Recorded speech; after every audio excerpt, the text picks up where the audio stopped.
It's a piece right. You need the piece that connects it to this stone. Jennifer's robot arm. A bad debt is like tooth decay. It eats away. I love Germany. It's crackers. When do we get to meet Pinocchio? And all they care about now is that I tongue the man with my last dying breath. I know it costs so much to make it.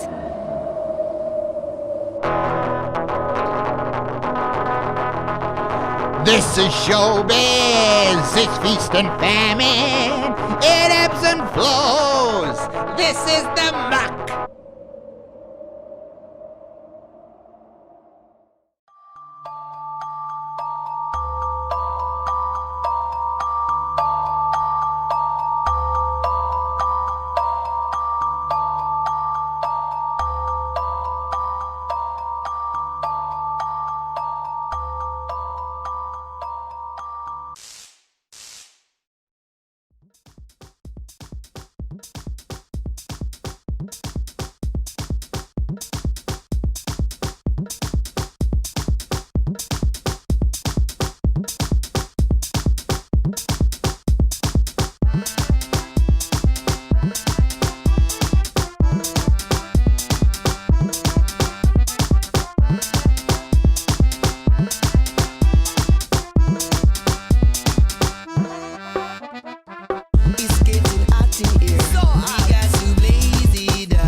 Well, I think it's probably partly inspired by my own life to some degree, and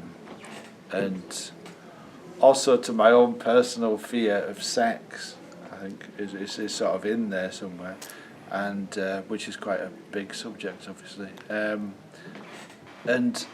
also the idea of well, it's a comedy, you know. It doesn't sound like it would be, but it is a comedy. Obviously, it's quite surreal, but I think it's the idea is to pull you into a world, sort of, because it was a short fairy tale originally what I wrote, and it was one of the ones that people most became interested in. I think it's because the idea of the mother becoming a prostitute essentially to pay for the arm for the daughter, and I thought that scenario could be expanded into a full production, and it has been. Yeah, and a successful one too. Yeah, no, I'm really impressed with what I've seen, and for me personally, it's been a very nerve-wracking experience because I've never written something and then had to sit and watch it performed. Oh wow, okay. So it's the first time I've done that, which is. And how did that feel for you? I was nervous because I sort of, well, because I couldn't do anything about it, you know. So you're watching something that you've written, but beyond that, you have no control over it. You know, it's over to the actors and Simon to direct it. So it's you know, there's a lot of trust there. Did you have any input in the pre-production side? Not massively, no. I just put a lot of trust into Simon and what he was going to do. And it's paid off, which I thought it would, because I'm a firm believer. Well, I saw he showed you in the festival, so I'm not running blind. So I know that he's a good performer and a good writer, but I feel to do something like this, you have to trust, you know, and you have to sort of just let it fly and see what happens, because I don't believe good creative situations arise from being overly protective of what you've done, especially if you're writing something to be performed by other people. Yeah. Which is what it is, you know. There's quite a lot. There's a difficult themes in it as well. You know, it's important that the comedy constantly returns, because it's you know, it's if it got too intense at different points, it could backfire, if you know what I mean, because the way that it's like a melodrama, like a really early melodrama, so it has to have a sort of cartoony kind of quality to it to sort of pull it through, I think. Would you say that any of the characters are based on people in your real life? How much of it is actually you in there, or people in your life? I think there always is a lot of you in anything you write. I think it's impossible to avoid, and that's the interesting thing about it, because you sort of see things. I see things in it now, watching it performed by other people that I didn't realise were there, and so it's quite sort of that I know why they're there, and I know, and it's quite deep. You know, it's not just purely a comedy. I think it's sort of it's interesting, because I don't necessarily feel it's scenarios of neglect, or everyone is neglected slightly or treated cruelly in their childhood, and that evolves you as a person. You know, we all have moments where our parents aren't fully responsible, or, you know, Doing what they should be. yeah, there's that point where you realise that your parents are normal human beings. Yeah. They're not superhuman characters, and it's kind of about these people not being superhuman characters, but it's done in a very cartoonish, sort of silly way. Yeah.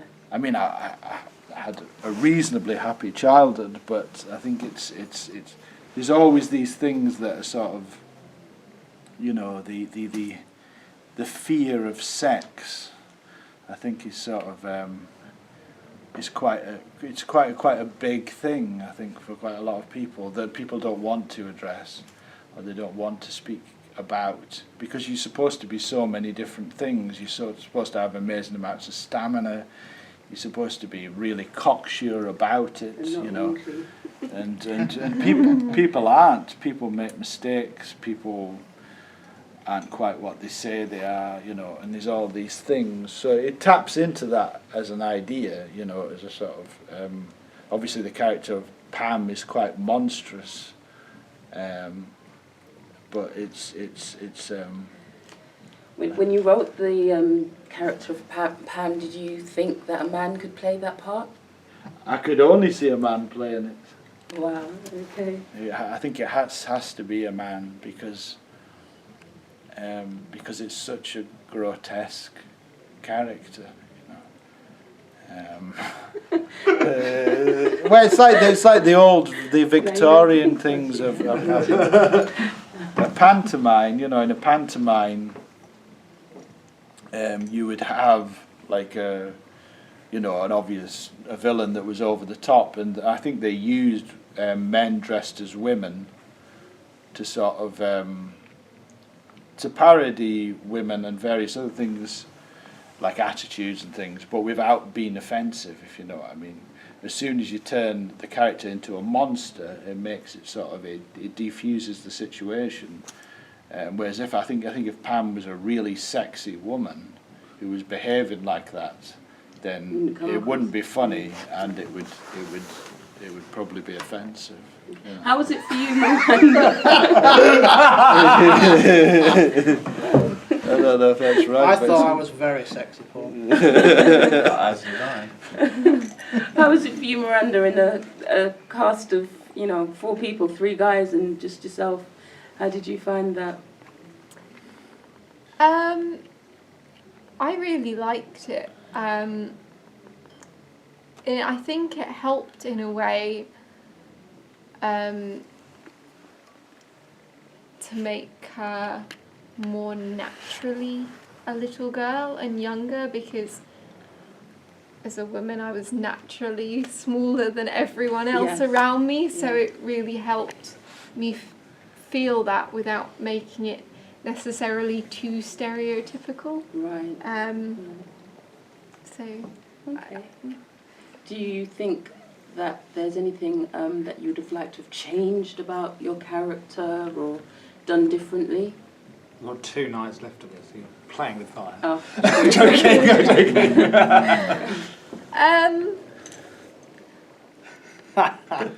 That's quite a difficult one. I mean,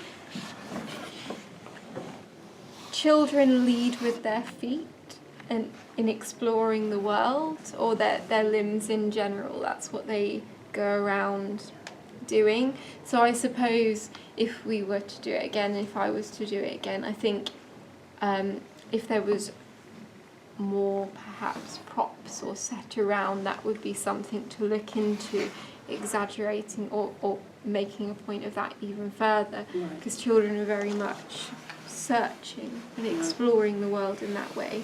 And I think if there was more around me, there'd be more opportunity to do that. Okay. John. That's me. So you played the mum. Did. The How- grotesque mother. How challenging was that for you? Have you done drag before? I have, yeah. I've done it a few times. I've been in quite a few pantos, as Paul was talking about. I was pantomime dames. Right, okay. So I'm used to the sort of idea of playing the grotesque female character. Right. I think one of my earliest experiences of playing women actually was I was in a production of the complete works of Shakespeare abridged, and I played all the female parts in it. Oh, wow. So I was Juliet, I was Gertrude, I was Ophelia, Cleopatra. So, and a lot of that was about the fact that the fictionalised version of me was almost degraded by having to be the woman. Right. Whereas with this, it's more of a sort of, I am the woman, you know what I mean? It's actually a really fun part to play because you get to be bombastic and you get to be, obviously everyone knows from the offset, it's a man in a dress. He's doing a voice, Yeah. This is going to be fun and silly and a bit naughty. Yeah. So it's very comfortable with it, and it's always good fun. Yeah. It's nice to just completely lose yourself, I suppose. Yeah, absolutely. So as we know in the play, you were willing, only too easily, Oh yes. to offer your sexual services in return for your daughter's arm. Absolutely. In a hypothetical world, if you did have a daughter, Oh my gosh! how far would you go? How far would you go to save your daughter's arm, or to replace her arm even? I think, a parent would do anything for their child. Yeah. Well, certainly. But I'm not entirely sure that that's where Pam's coming from in this play. Right. I don't think she's necessarily coming from a point of view of doing anything to save her child. Okay. I'm always of the opinion if I had a child, or even if my own parent, if my mum was like on a train track and a train was going to hit her, I would immediately push her off the track and take the train in the face myself. Right.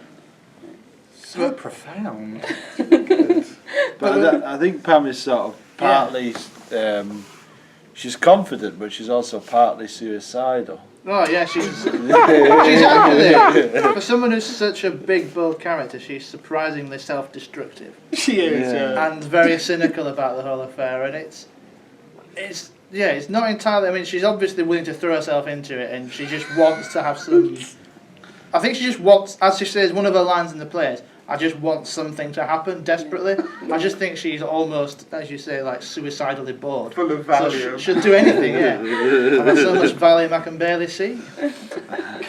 So deep. I like to go deep. We know from rehearsal.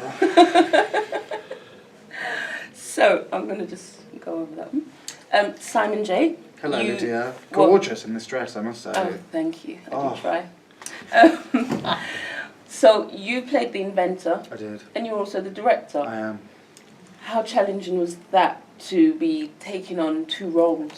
Well, I was talking to Paul before we did the first night, because obviously Paul hadn't seen it, come down from Edinburgh to see it today, and I was a little bit apprehensive because he didn't know what we'd done. But as he said, he trusted us. And there's the thing about doing this project, the reason Paul sent me the script at the end of last year, and because I love Paul dearly as a human being, and I always, ever since I saw his shows in 2011 in Edinburgh, where we paid him with baby bells, after we saw Twonkey's Kingdom, was it Twonkey's Cottage? I don't know, it's the second one. Castle. Twonkey's Castle, there you go, with the House of Cheese. That I thought is such a world, such a disturbing, and it's true, the profound things that have been said actually today, there is something behind. When people go on about nonsense, like, it's like the Mighty Boosh, or something where there's that is superficially crazy, or not that I'm slagging off the Mighty Boosh, but I'm just saying when things are weird and random, I don't think Paul's work is like that. There is something quite Swiftian about his the way he tells fairy tales, and there's a lot of dark northern. It's very much about the north of England, because I think that in the north, the way language is used to describe things in a very exaggerated way. It's so beautiful. I love it, and I fell in love with his work, and I always wanted to work with him, which I thought was going to be very unlikely, because he's such his own man. All his stuff is so individualistic. It's always, you know, he's got a puppet that's a talking loaf of bread, or, you know, a French woman in a hot air balloon crashing into a restaurant, and things like that. No one else could really take it on, and you'd feel a bit of a fraud, because it's very truthful in that twatty way that theatre people say. So taking it on, originally, the reading was easy, because you feel a bit like, oh, you're just having a script, and you're just talking the lines out, and no one gives a fuck. But when we did the play proper, half of me was sort of delirious with, you know, I'm doing all these jobs, and look at me, I'm doing all these things, aren't I amazing? But the other half is like, fuck, we're doing, you know, I'm directing, producing, you know, made some of the props. I'm not saying that out of, oh, I've done all these things, it's just that there's no budget, so someone has to pick up the slack, someone has to do it, you know. And I'm, what? What did you say? Nothing. But the thing is, no, it was a great experience. What was your question? I've forgotten now. We'll move on. No, you were saying it was like doing two parts, two roles. It's hard, but Get your actor hat. it's not. I wasn't using it as an excuse. I wasn't saying, oh well, my performance won't be as good because of the direction lacking. People here praise my performance more than the direction, so there you go. But yeah, it was. I felt a bit guilty at times for the rest of the cast, because I think it's unfair to direct and act in the things, but it's purely a budgetary thing. Yeah. If I could, we would have had someone else. Okay. It was just. And also, Paul really wanted me to play the inventor again, didn't you? Yeah, well, he did. Because I was going to give it to such a someone good job, else, but- and he was like, no, can you do it, and can you also direct it, please? Why do you think that was? Do you think there's any parts of you that can be seen? How much like the character do you think you are? Well, I'm not a method actor, and I'm not trained. You might have noticed it in the performance maybe this evening. I just basically put on a voice and wander around the stage and say the lines. There was a lot to be said of that, though. I consider myself a character actor. I love bringing a character to life. I'm not using myself, I'm using my physical body, and because I'm naturally quite camp. But I don't think the inventor character is camp. Probably did turn out that way. It's probably more.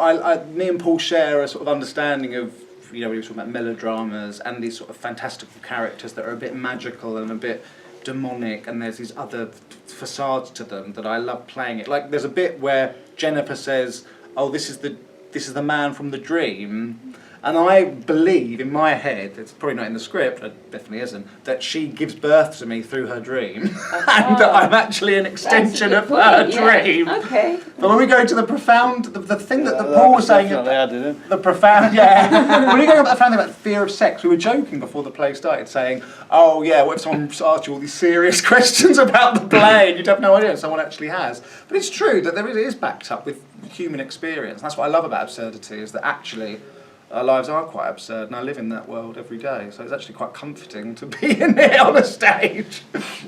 Who would you say in the cast is least like their character that they played?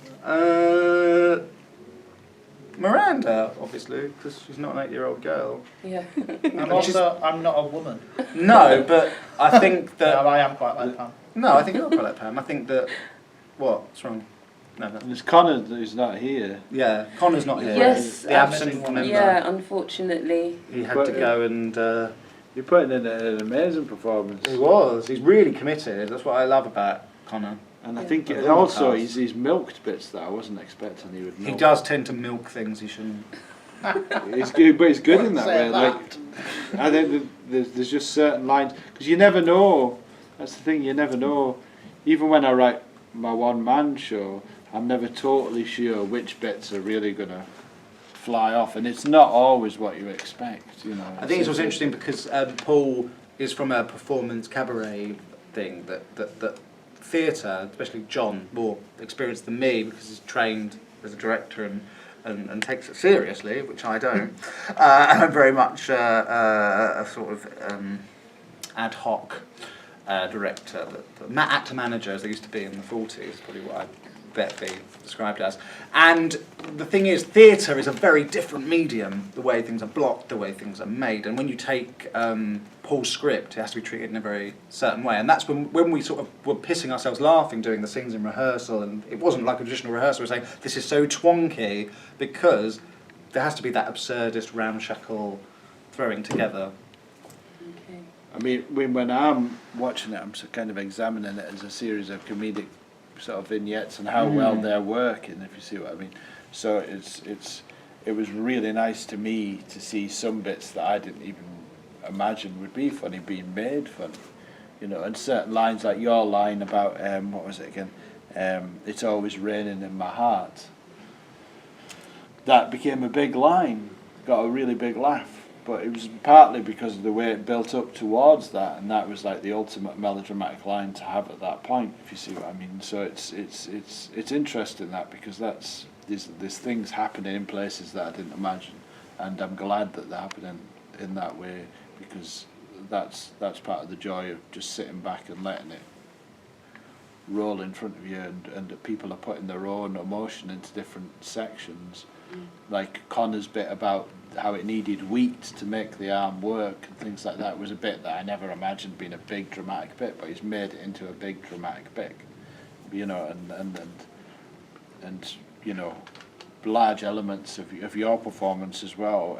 There's so many different bits that you've put so much emotion into them that have totally changed them in a good way, you know. It's sort of put the character inside the situation.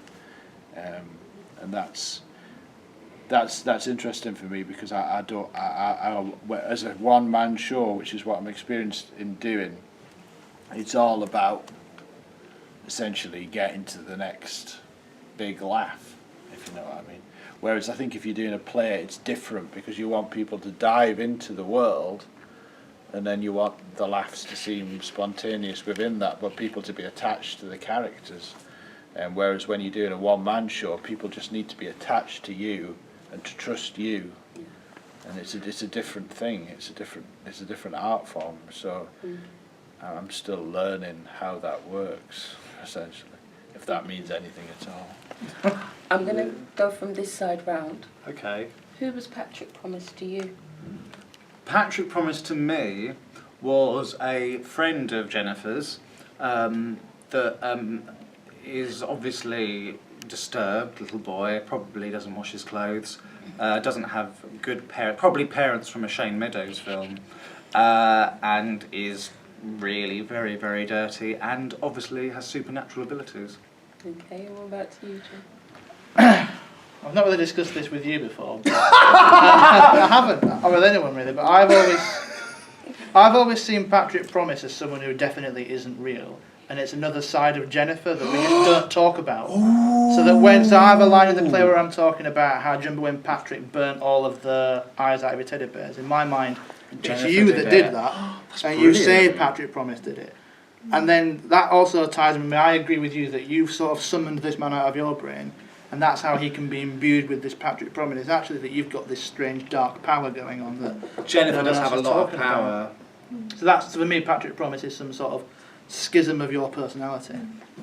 And what about to you, Miranda? Who's Patrick Promise? Yeah, I actually completely agree with that. I've always thought of him as sort of an invisible friend, almost. Not perhaps in a psychological disorder sort of a way, just in a... So sorry, can I just ask a question? How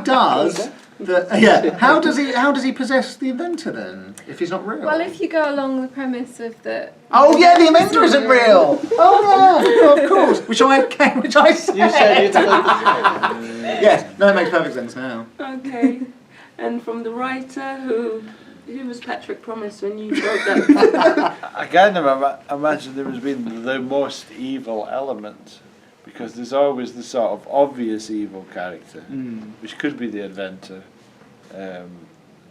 but there's always a character that's much more evil and powerful beyond belief, and I kind of imagine him being that character. So you've got the genie of the lamp, and then the genie of the ring, and He's very dormant though, Patrick Promise. He doesn't really do anything. No, but in the end, he eats your brain and destroys you. So he actually it's a force for good, because by eating the inventor's brain, he allows, and also the inventor sort of has redemption by saying, "I was gonna, in my last moments, I'm telling you about this fruit bowl that's gonna make you rich." Aye. Two evils make a good. I think there's something funny about having a really evil character who is slightly sort of dormant and useless to some degree. Like Sauron. Is he Like big eye, sat watching everything. Yeah. Like when you say, "Oh, he sent you jiffy bag, cow shit in a jiffy bag, and he made you eat my trousers and all this sort of thing." Just sort of. I like that it's Jennifer, actually. I like that. Yeah. Jennifer is a bit weird. But that's not to say that it isn't this dormant evil. The evil could manifest through other people's actions, and it could just be a word that we give to this nameless evil. Patrick Promise is the evil in the world. Yeah. Okay. But don't you say there's a sequel where Patrick Promise marries Jennifer? Well, I thought about that for a while. I thought about the idea that you go to a distant future where very distant future, where Patrick Promise is married to Jennifer, and they're just living like a normal couple, and they're just sort of saying, "Oh, yours." Oh, forget all about that, I don't know.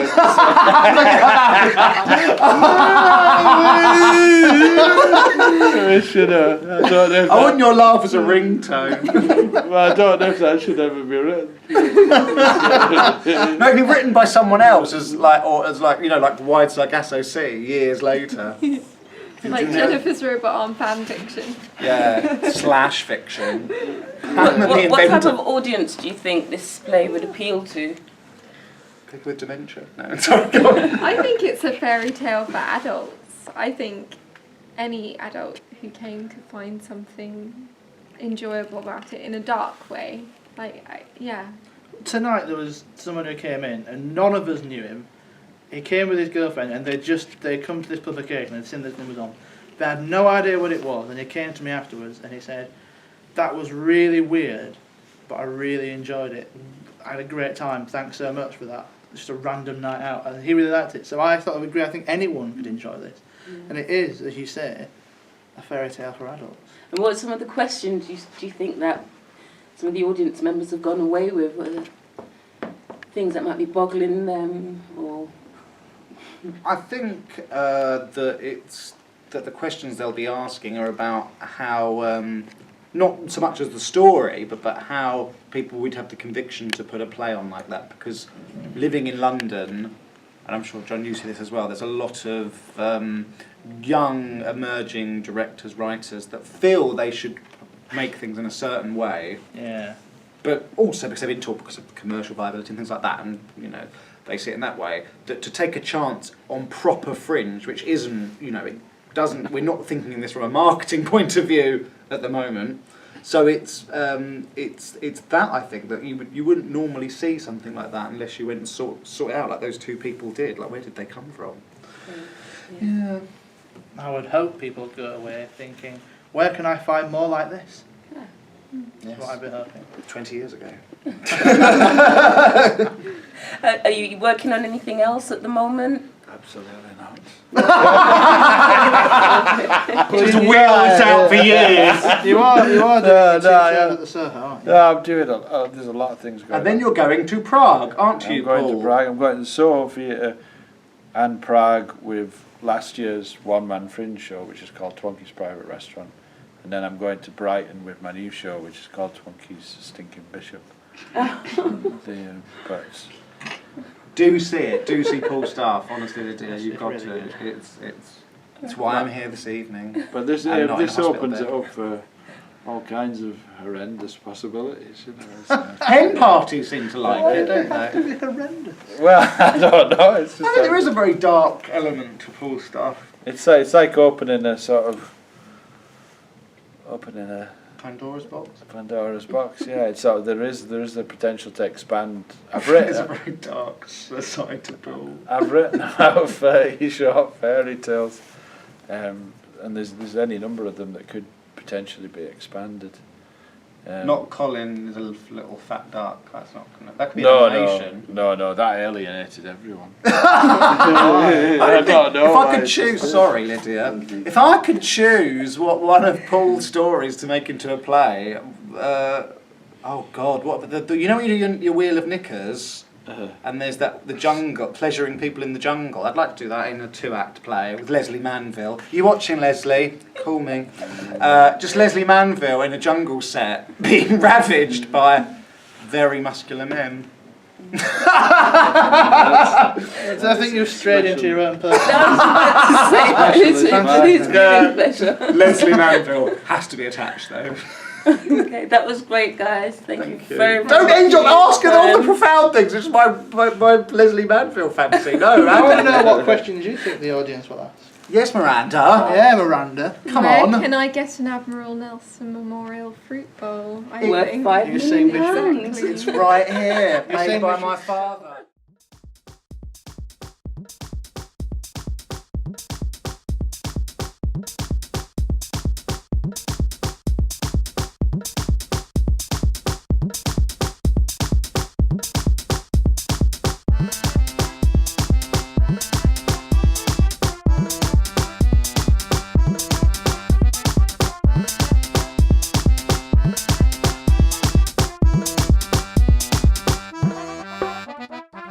It's getting hot in here. We got to blaze.